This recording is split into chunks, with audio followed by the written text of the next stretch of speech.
second component is the visionary church founder or church leader.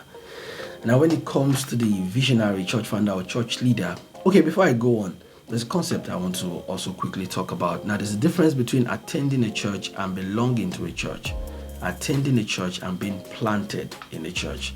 Now, personally, I can attend almost any church as long as the foundation of that church is Christ. But I cannot be planted in any church. I cannot belong to just any church. And so one very important component that will help you decide what church to belong is the founder, the visionary, or the leader of that church.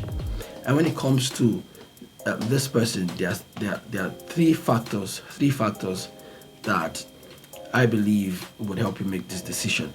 And one is the personality of this individual. Then two is the level of knowledge of this individual. And three is the delivery style. If you've ever found yourself being so attracted to a particular pastor, preacher, visionary of a church, and you don't seem to know why, a huge part of that why is what I just described. The individual's personality, the individual's level of knowledge, and the individual's delivery style. And when it comes to personality, there are some people who are humorous by nature, and their humorous nature finds expression when they are preaching or when they're on the pulpit. There are some people who are not very good with language, who are not very courteous with language, and it also shows when they are preaching or when they are teaching. Now, the level of knowledge is also important. The level of knowledge. And that's why I believe it's important that as a follower of Christ, as a Christian, you should not rely on just one pastor or teacher. You should listen to several pastors or teachers. Yes, you might have a church where you are planted, but there's a possibility that you can be misguided if the pastor or the preacher or the teacher or the leader of that church lacks adequate knowledge in certain aspects of the Bible. Okay, and how do you gain knowledge? Yes, there's the revelation part of it, but it's also the study part of it.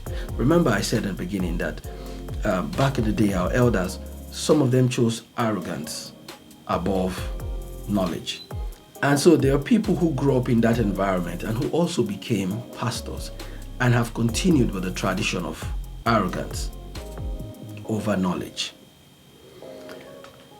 So if you listen to people who chose knowledge over arrogance, you will begin to discover that certain parts of the Bible that they weren't able to explain in the past, that people now have better understanding and are explaining it in a more practical way these days. They're explaining it in a more reasonable way these days.